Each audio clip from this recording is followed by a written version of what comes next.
Remember the Oracle's guardian from The Matrix? Well, Jet Li was offered the role, but unfortunately he didn't want to have any part in it. It seems shocking, but there's more to this story, promise. So why did Jet Li reject the revolutionary Matrix franchise? Back in the day when Jet Li was approached for a role in The Matrix Reloaded, he had serious concerns that CGI technology might take advantage of his kung fu skills. When he was approached, he only thought about how he's trained in the art of kung fu his entire life, and how others could use his moves in the future when he's too old to do them himself. In his defense, he has every right to protect his craft because, in a way, his kung fu mastery is his intellectual property. Sure, anybody can do kung fu, but every kung fu master is unique in their own way. Although I agree it might seem crazy at first, after considering the path that modern CGI technology has gone down, Li's thoughts back in the early 2000s weren't too far off. It was only 2 years ago that CGI brought back Peter Cushing's Grand Moff Tarkin and a young Princess Leia in Rogue One. This also sparked a new debate over the ethics of using visual effects to bring actors who have passed away back to the screen. While it would have been great to see Li as Seraph, I totally get where he was coming from. If he had taken the job, Li's concerns might have come true because of how CGI technology is evolving. So maybe it was a good decision to turn down the role on Li's part after all. But here's the real kicker. Li did accept, but he left after a year.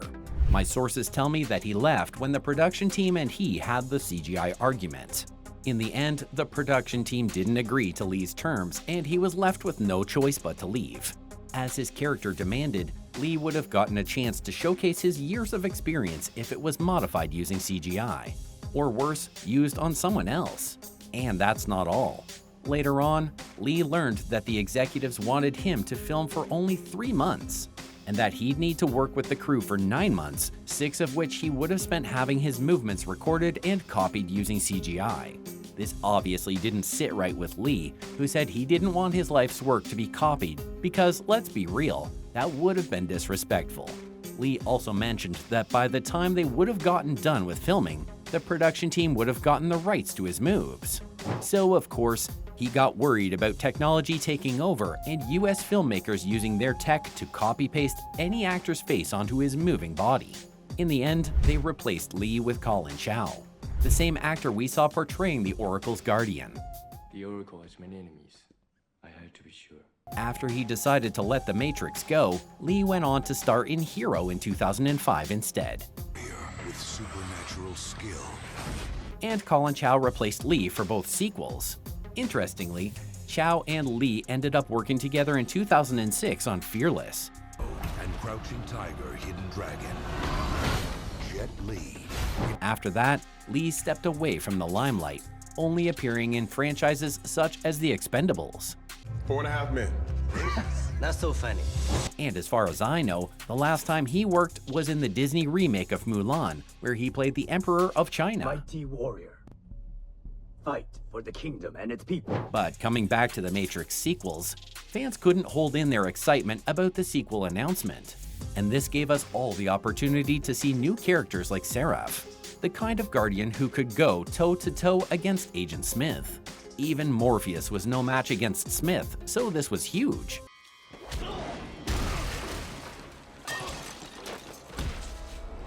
But Seraph was never really meant to be a warrior. Think of him as more of a firewall in your computer that keeps viruses out of your system. Seraph's role in the franchise wasn't astronomical, but it was definitely important because he served as a bridge between the Oracle and everyone else. But did you know? Even though he was a man in the movie, the Wachowski siblings wanted the character for it to be a woman. Right, this is one of the criticisms that theater performers. This would have happened too if Michelle Yeoh had agreed to take on the role. Unfortunately, there were scheduling conflicts, so Yeoh had to turn down the offer.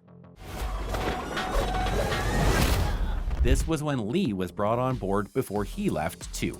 When Lana and Lily Wachowski were casting the Matrix sequel, The Matrix Reloaded, and then if you put them together and you see this quantum magic moment. They had a vision for the actor they wanted to portray Seraph. It sucks that their vision didn't play out exactly as they had hoped. After their first choice turned them down, they went searching for a new star with the skills to play the part. They eventually landed on Jet Li and thought that he would be perfect. But it was more complicated than they realized, and both of the famous people they considered turned down the role. Just imagine how bad Wachowski must have felt after this. You would have thought that after the first Matrix's success, any actor they approached would jump at the opportunity. What truth? They're watching you, Neo. But I guess being a successful franchise isn't enough. But at least all the fans were excited about the sequels. So after the siblings had to rethink their original plan, they not only changed the character's gender to male, but they ended up with a lesser actor. But let's be real, Seraph wasn't a really hugely influential character, so all was well in the end.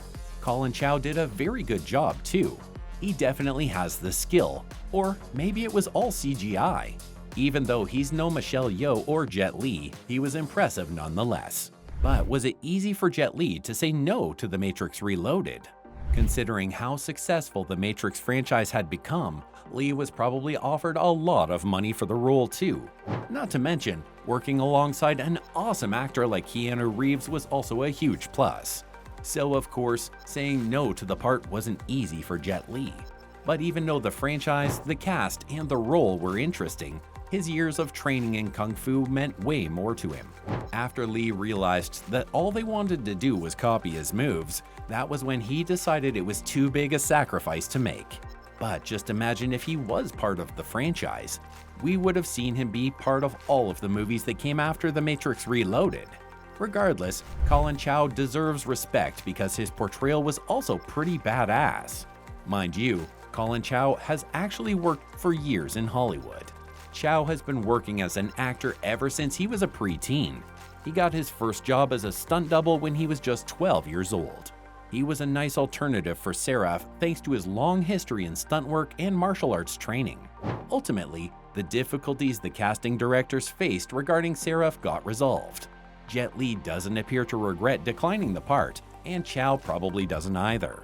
Li just had to abandon the Matrix sequels despite having already worked for nearly a year. Ultimately, it came down to a choice between his career and Kung Fu. And he chose Kung Fu because that's his life's work. Although Li had an important role in The Matrix, many fans were left wondering why he wasn't featured in the highly anticipated sequels. So here you go. We finally gave you the answer you were looking for.